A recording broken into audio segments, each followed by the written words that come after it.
el 2010, el gobierno mexicano clasificaba al CJNG como un grupo menor. 2 o 3 municipios de Jalisco, sin rutas propias de exportación, sin capacidad para disputar territorio a los grandes. 3 años después operaban en 18 estados. 3 años.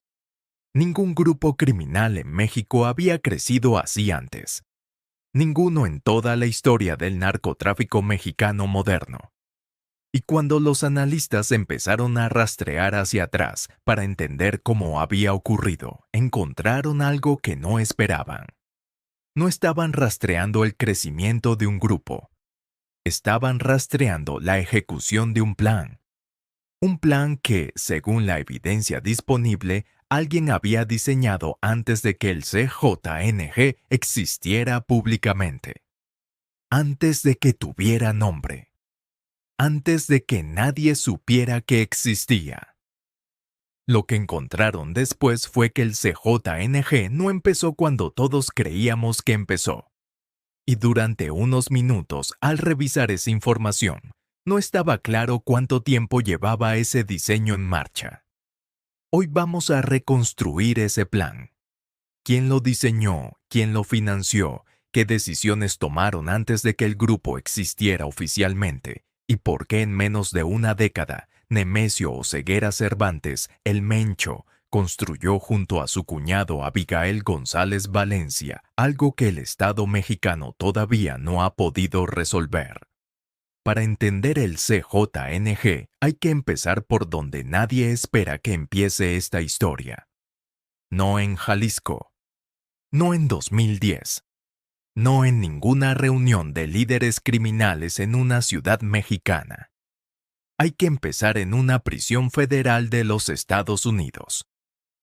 Nemesio Oseguera Cervantes nació en Michoacán en una familia sin vínculos directos con el poder criminal que caracterizaba a los grandes apellidos del narco.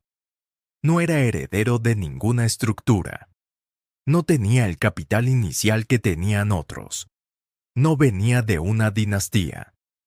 Lo que tenía era algo distinto. Y para entender qué era ese algo distinto, hay que entender primero qué hizo con el tiempo que pasó detenido en Estados Unidos. El Mencho fue arrestado en California a mediados de los años 90 por cargos relacionados con tráfico de heroína. Fue sentenciado a prisión federal americana. Y en ese tiempo observó de cerca algo que la mayoría de los operadores del narco mexicano nunca tienen la oportunidad de observar desde adentro.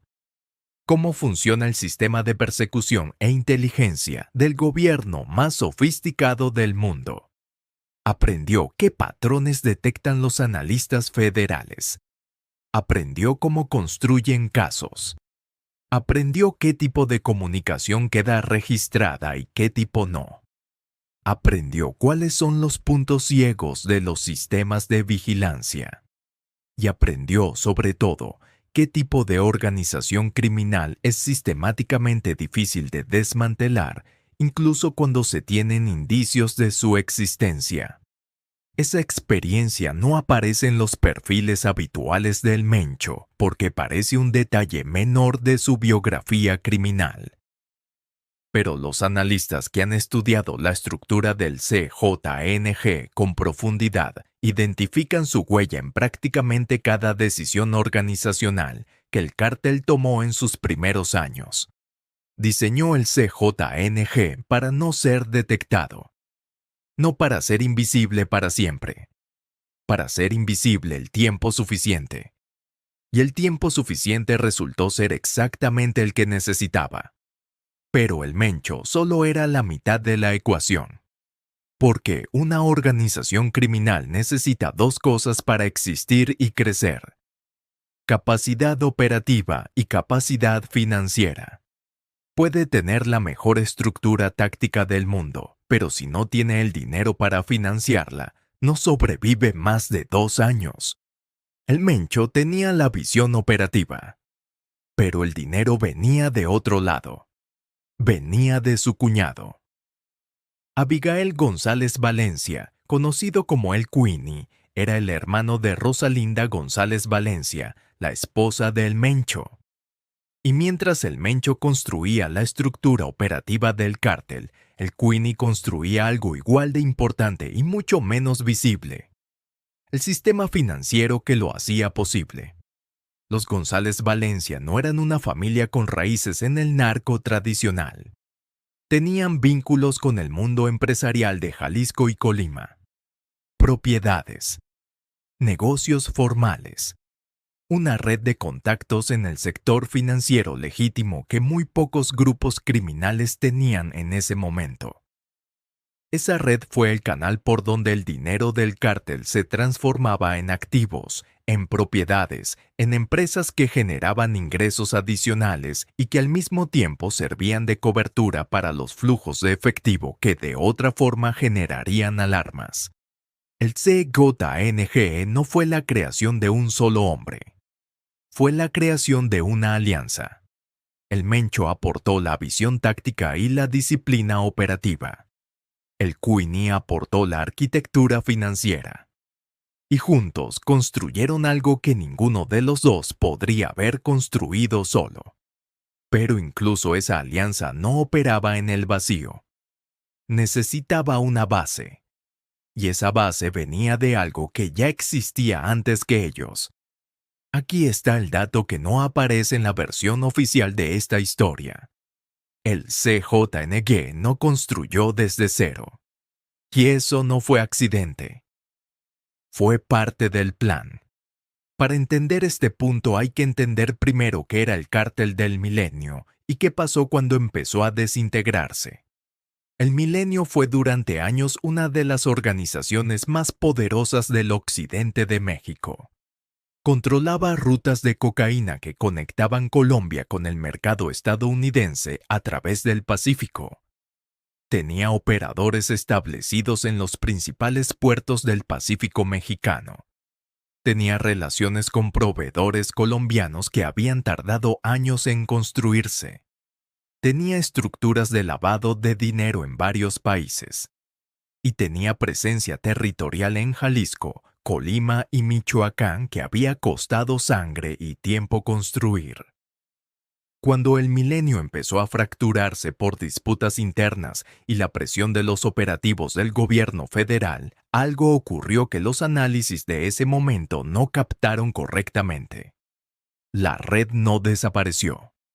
Los contactos no desaparecieron. Las rutas no desaparecieron. Todo eso siguió existiendo. La pregunta era quién lo iba a recoger. Y alguien ya sabía que iba a estar disponible. Porque una organización criminal nueva tarda normalmente entre 8 y 10 años en construir ese tipo de infraestructura desde cero. Rutas establecidas con proveedores que confían en ti. Contactos internacionales con el nivel de relación suficiente para hacer negocios de escala. Operadores posicionados en los puntos logísticos clave.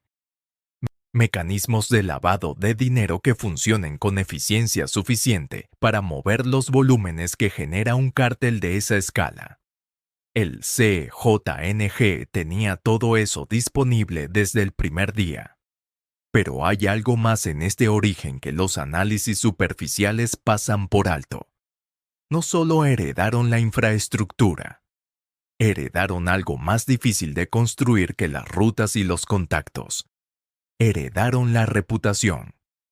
En el mundo del narcotráfico internacional, la reputación es capital operativo real.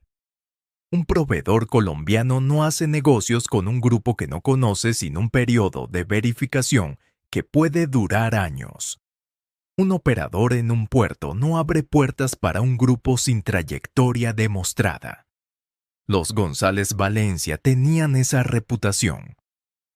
La habían construido a través de sus vínculos con el Milenio. Y cuando el Milenio cayó, esa reputación no se fue con él. Se transfirió al nuevo grupo que ellos mismos estaban construyendo. Eso no es herencia accidental. Es una maniobra planificada. Y cuando los analistas empezaron a entender ese mecanismo, la imagen del CJNG cambió completamente. Ya no era un grupo que había tenido suerte en el momento correcto. Era un grupo que había esperado el momento correcto porque sabía que iba a llegar. Pero heredar una red no significa saber operar con ella de forma que crezca en lugar de simplemente mantenerse. Para eso hacía falta la tercera pieza del diseño: la compartimentación. Desde sus primeras etapas, el CJNG operaba con un nivel de separación interna que los analistas describían como inusual para una organización en formación. Pero inusual es quedarse corto.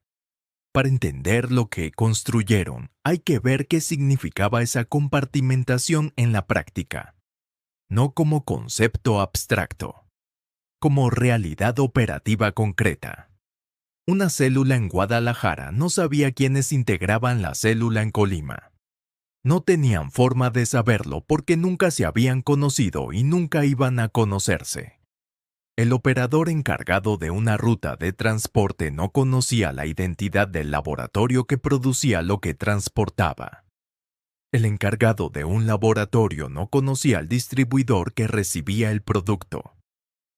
El encargado de finanzas de una plaza no sabía quiénes eran los mandos operativos de otra plaza. Si caía un elemento, no podía revelar lo que no sabía. Si una célula era infiltrada por un agente, el daño quedaba contenido en esa célula.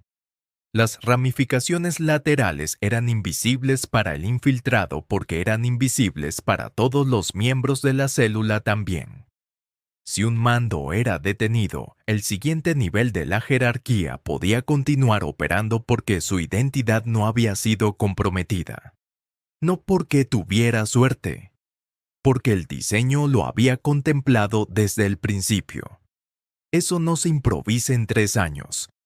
Eso requiere haberlo pensado antes de reclutar al primer operador, antes de abrir la primera ruta, antes de mover el primer cargamento.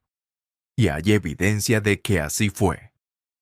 Algunos de los primeros operadores del CJNG que fueron detenidos en los años iniciales de la organización describieron procesos de incorporación que incluían protocolos de seguridad operacional desde el primer contacto, instrucciones específicas sobre qué información podía compartirse con quién, sistemas de comunicación que cambiaban con una frecuencia inusual para ese momento en el crimen organizado mexicano, y una cultura de necesidad de saber que venía impuesta desde arriba, no como sugerencia, sino como regla fundamental.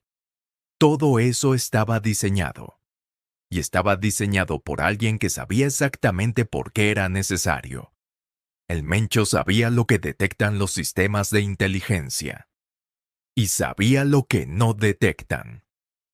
Lo que no detectan bien es una organización donde ningún nodo tiene acceso al cuadro completo, donde cada elemento solo puede revelar su pieza del rompecabezas, donde incluso si capturas a 10 personas del mismo nivel, las 10 juntas no tienen información suficiente para reconstruir la estructura.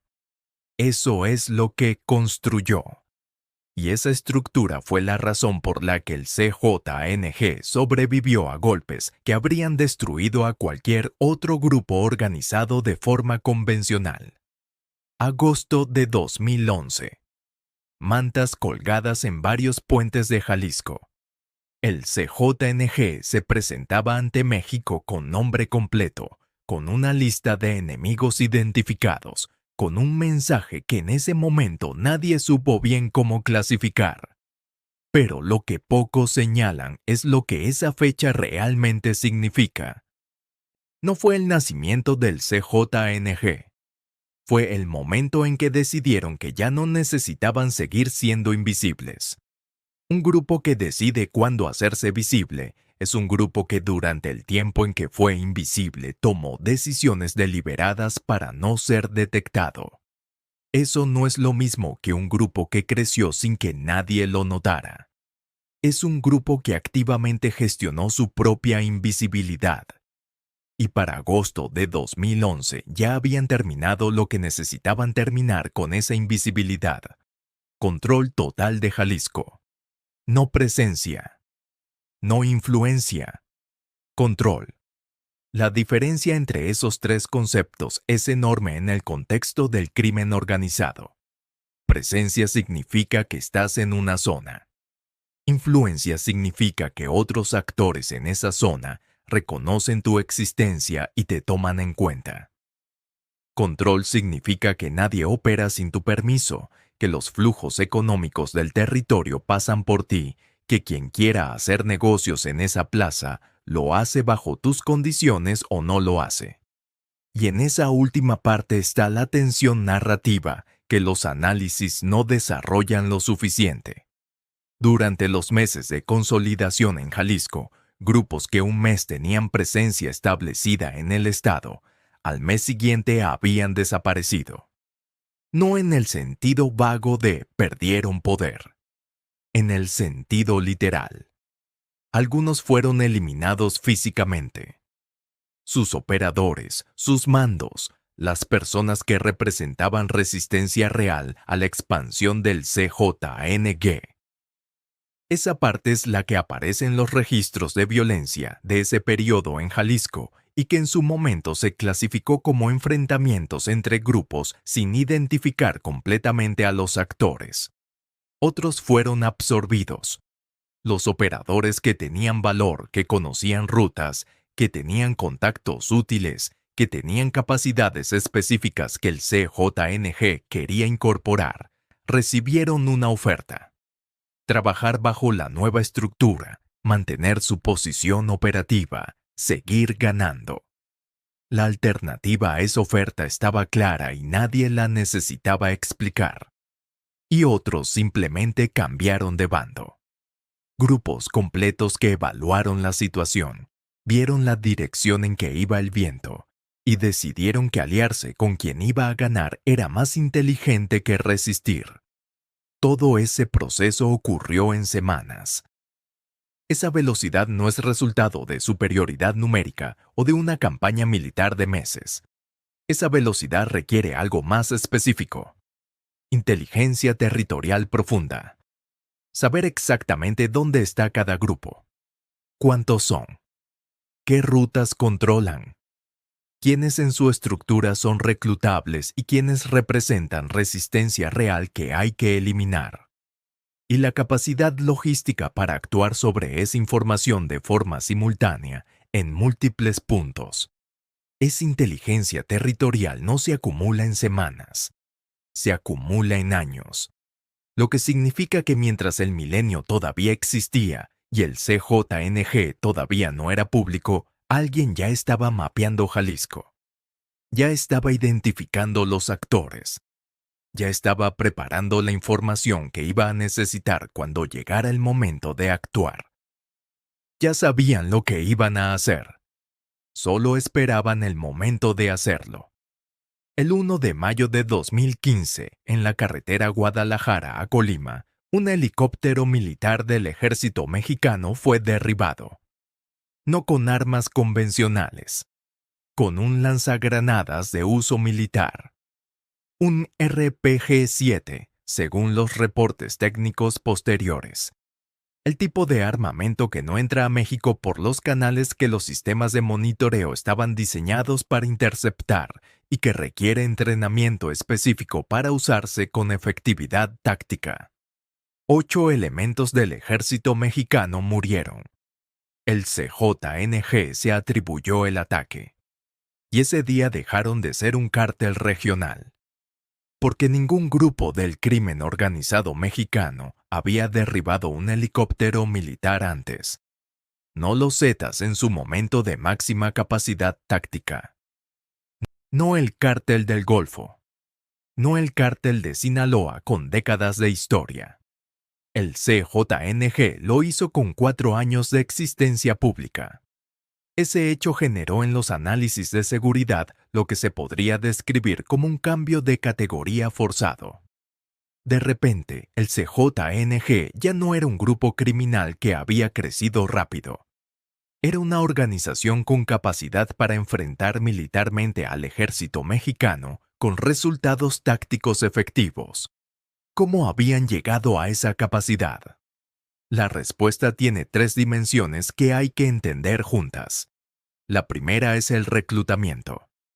El CJNG invirtió desde sus primeras etapas en reclutar personal con experiencia militar real.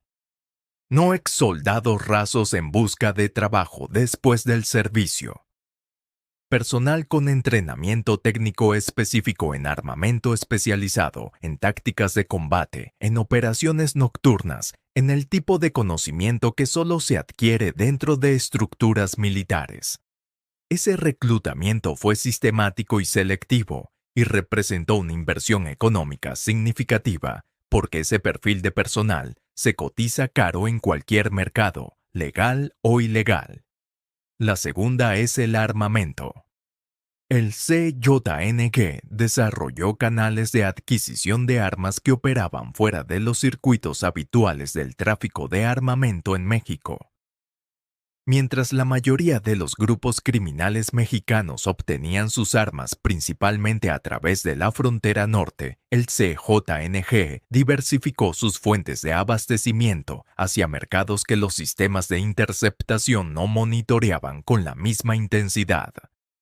La tercera, y la que más revela sobre cómo piensan, es el entrenamiento continuo. Un grupo que compra armamento está preparando una operación. Un grupo que invierte en programas de entrenamiento continuo está construyendo una fuerza. Esa diferencia es fundamental. Entrenar personal requiere tiempo, infraestructura y recursos de forma sostenida. No es un gasto puntual. Es una inversión recurrente que solo tiene sentido si estás pensando en un horizonte de años, no de meses. Un programa así lleva años antes de generar resultados tácticos visibles, lo que significaba que la capacidad que demostraron el 1 de mayo de 2015 había empezado a construirse cuando todavía estaban consolidando Jalisco, cuando el gobierno todavía los clasificaba como grupo menor, cuando nadie fuera de Jalisco les prestaba atención suficiente. Y en ese momento, al procesar esa línea de tiempo, llegó la pregunta que cambió el análisis. Si eso que mostraron en 2015 era el resultado de decisiones tomadas en 2011 o 2012, la pregunta relevante no era qué podían hacer en 2015. La pregunta era qué estaban construyendo en 2015 que todavía no habían mostrado. Ahora podemos volver al inicio. A los registros de 2010, a los 3 años. A la pregunta de por qué ningún modelo conocido explicaba ese crecimiento. La respuesta final no está en la velocidad, está en algo más fundamental. El CJNG no fue diseñado para crecer rápido, fue diseñado para no desaparecer. Esa distinción parece menor hasta que la ves en acción. Un grupo diseñado para crecer rápido concentra recursos en expansión. Mueve rápido, ocupa territorio, recluta masivamente, escala antes de que la competencia o el Estado pueda responder. Ese modelo genera resultados espectaculares a corto plazo y organizaciones frágiles a largo plazo. Porque crecer sin construir resiliencia significa que cada golpe que recibes te acerca al colapso. Un grupo diseñado para no desaparecer hace algo diferente. Construye redundancia en cada función crítica. Antes de que caiga un mando, ya hay alguien preparado para reemplazarlo. Antes de que se cierre una ruta, ya hay una alternativa operativa. Antes de que se asegure un laboratorio, ya hay capacidad de producción distribuida que puede absorber esa pérdida sin que el flujo total se interrumpa. Y la evidencia de ese diseño está en lo que ocurrió cada vez que el CJNG recibió un golpe que habría destruido a otros grupos. Cuando las autoridades capturaron mandos de nivel medio del cártel en distintos momentos, la organización no mostró el periodo de desorganización que típicamente sigue a ese tipo de golpes. Había reemplazos listos, no improvisados, preparados con anticipación para esa eventualidad específica. Cuando operativos de inteligencia desarticularon células específicas, las operaciones en las zonas afectadas se interrumpieron brevemente y se retomaron desde estructuras alternativas que los análisis posteriores mostraron que ya existían antes del golpe. Cuando rutas de distribución quedaron comprometidas por operativos o por conflictos con otros grupos, el CYNG activó alternativas que en retrospectiva evidenciaban una planificación de contingencia que no es propia de grupos que operan sin un diseño de largo plazo. Eso no son coincidencias. Es arquitectura. Y esa arquitectura fue posible gracias a los tres pilares que el CYNG construyó simultáneamente desde sus primeras etapas. La visión táctica del Mencho, la infraestructura financiera del Queenie y los González Valencia, y la base heredada del Milenio que les dio el punto de partida que otros grupos tardan una década en alcanzar. Sin cualquiera de esos tres pilares, el resultado habría sido diferente. Con los tres juntos, construyeron algo que el Estado mexicano todavía no ha podido resolver. El CYNG de hoy no es el mismo grupo que colgó mantas en 2011.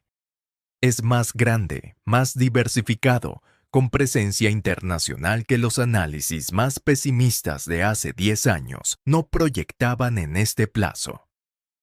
Y a pesar de la muerte del Mencho en febrero de 2026, la organización sigue operando, porque fue diseñada exactamente para eso, para sobrevivir a la pérdida de cualquier pieza, incluyendo la más importante. Esa es quizás la prueba más clara de que el diseño funcionó. Pero lo más inquietante no es lo que son hoy. Lo más inquietante es el patrón que usaron para llegar hasta aquí. Un patrón que empieza siempre igual. Alguien identifica la fractura de un grupo existente antes de que ocurra y se posiciona para heredar su infraestructura. Usa un periodo de invisibilidad deliberada para consolidar sin generar alarma. Construye capacidades que solo se vuelven visibles años después de haber sido desarrolladas. Diseña la organización desde el principio para sobrevivir a los golpes que sabe que van a llegar. Y combina en una sola estructura la visión táctica, la arquitectura financiera y la base heredada que ningún elemento por separado podría lograr. Ese patrón no requiere ser el Mencho para ejecutarlo. Es replicable.